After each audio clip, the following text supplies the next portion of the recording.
இதற்கு அடுத்ததாக இடைக்கணு புழு பொதுவாக 4 மாதங்களுக்கு மேல் அறுவடை சமயம் வரை தாக்கக்கூடிய வாய்ப்பு உள்ளதால் இதற்கு மருந்து முறையை விட சீரிய முறையாக, சிறந்த முறையாக ஒட்டுண்ணி முறை, உயிரியல் முறை, ஒரு பூச்சியை விட்டு இன்னொரு பூச்சியை அழிக்கும் முறை.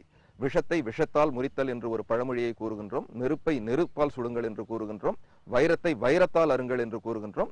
அதுபோன்ற முறையில் ஒரு சிறிய பூச்சியை விட்டு இன்னொரு பூச்சியை அழிக்கும் ஒரு முறை. இந்த பயாலஜிக்கல் கண்ட்ரோல் உயிரியல் முறை மூலமாக ட்ரைகோகிராமா என்று ஒரு முட்டை ஒட்டுண்ணி உண்டு.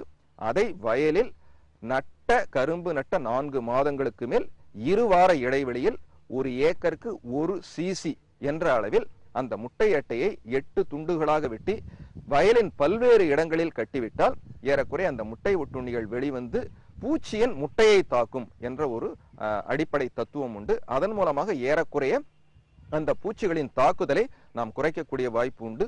இதில் முக்கியமாக கவனிக்க வேண்டிய விதிமுறை, 1 ஏக்கருக்கு 1 cc என்ற அளவில் குறைந்தது 6 முறை வயலில் 2 வார இடைவெளியில் 15 நாட்கள் இடைவெளியில் இந்த ஒட்டுண்ணியானது விடப்பட வேண்டும். இது முக்கியமான ஒரு அடிப்படை தத்துவம். உயிரியல் முறை சீரிய முறையில் செயல்பட அடிக்கடி அந்த முறையானது வயலில் கையாளப்பட வேண்டும்.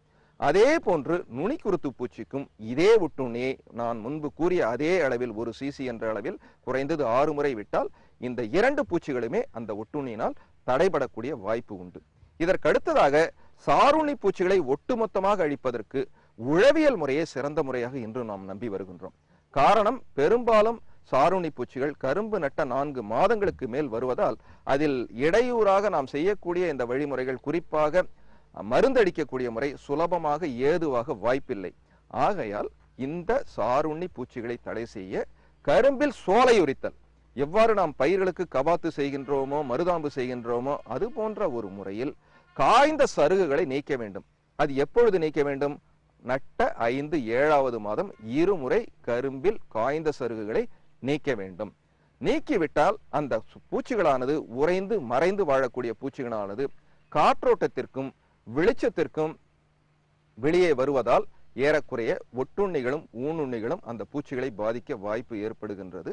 இந்த முறையில் அந்த கரும்பு பூச்சிகளை, சாருண்ணி பூச்சிகளை தடை செய்ய கரும்பில் சோலையுரித்தல் என்ற ஒரு விதி மிக மிக முக்கியமானது. அதை தயவு செய்து விவசாயிகள் 5வது 7வது மாதம் 2 முறை கையாளப்பட வேண்டும்.